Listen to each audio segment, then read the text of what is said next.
Hallo ihr Lieben, ich bin's, Nana Sturm, und heute wollen wir über die matriarchale politische Praxis sprechen. Ganz spannendes Thema, ja, ich finde alles da drumherum wahnsinnig spannend. Ich wünschte, ich würde dieses dumme Wort weniger sagen, es ist so überstrapaziert.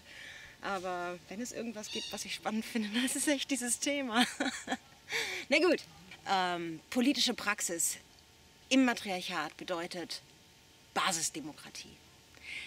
Es wird dabei niemand überstimmt, sondern es wird ein Konsens gefunden. Einstimmigkeit.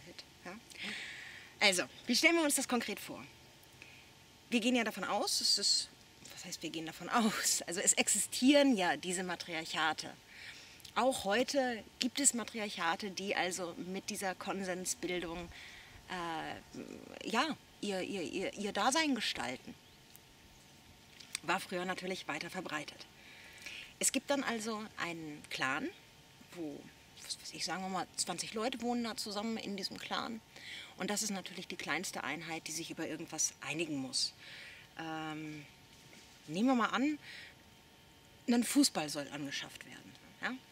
Und dann beginnt also die Entscheidungsfindung so, dass erstmal Männer und Frauen getrennt sich Gedanken darüber machen irgendwie, was wollen wir denn eigentlich, wie stehen wir dazu.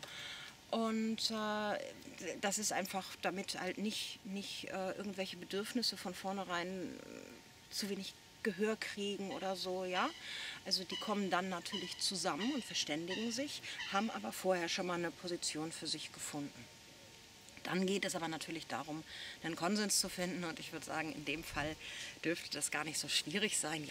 Wenn es jetzt aber darum geht, zum Beispiel einen Bolzplatz anzulegen, also einen Fußballplatz anzulegen, das wäre natürlich eine Sache, die macht der Clan wahrscheinlich nicht nur für sich, das würde im Dorf stattfinden. Da müssen natürlich auch die anderen Clans mit einbezogen sein. Also gut, da gibt es zum Beispiel ein Versammlungshaus im Dorf, und da kommen jetzt die Leute zusammen und die besprechen sich. Also vorher wurde natürlich in den Clans, jeder Clan hat da für sich schon mal eine Entscheidung gefunden, finden wir das gut, Fußballplatz ja oder nein. Und dann schickt jeder Clan ein oder auch zwei Delegierte zu diesem Haus, wo sich alle versammeln. Und diese Delegierten haben keine Entscheidungsvollmacht. Das ist ganz wichtig. Das sind nicht die Entscheidungsträger. Das sind nur diejenigen, die da hingehen und die mitteilen, das und das ist unsere Meinung.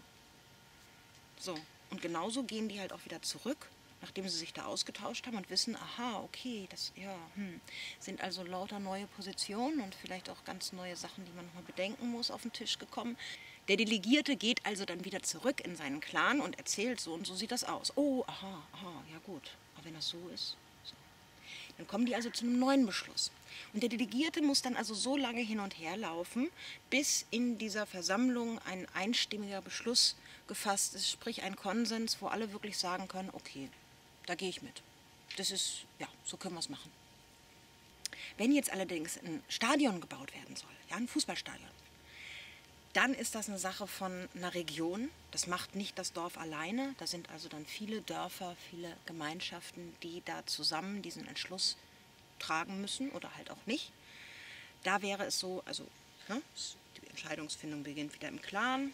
Dann wird in diesem Dorfversammlungshaus irgendwie die Entscheidung des Dorfes herausgefiltert. Ja?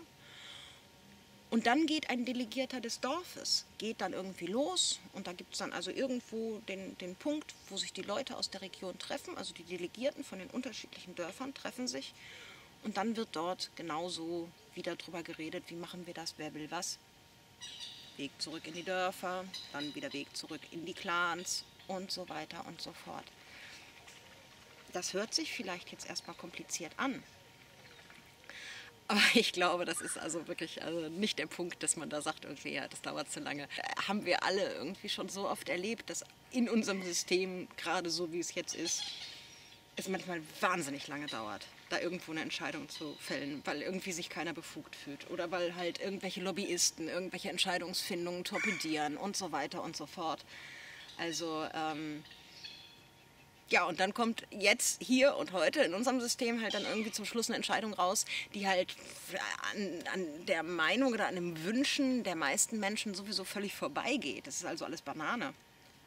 Und da, ja, man muss sich schon einen Moment Zeit nehmen. Es geht ja auch darum, einander zuzuhören und wirklich aufeinander zuzugehen und sich da anzunähern. Ja, und einfach auch mal andere Positionen wirklich an sich heranzulassen, also die wirklich zu denken und das zu verstehen und dann zu sagen, na gut, stimmt, so habe ich es nicht gesehen. Ja, dann können wir das so machen. Oder wie auch immer. Ja? Aber so dieses Miteinander da wirklich in einen Prozess gehen, einen Prozess des Austauschs und wirklich also auch diese anderen Ideen wirklich wahrnehmen. Das finde ich was ganz doll Schönes daran. Ja, genau. So viel vielleicht heute einfach mal zur politischen Praxis in Matriarchaten. Ich hoffe, wir werden das bald auch hier bei uns umsetzen können. Lasst uns dran arbeiten. Nicht vergessen, leuchtet, tanzt und liebt euch.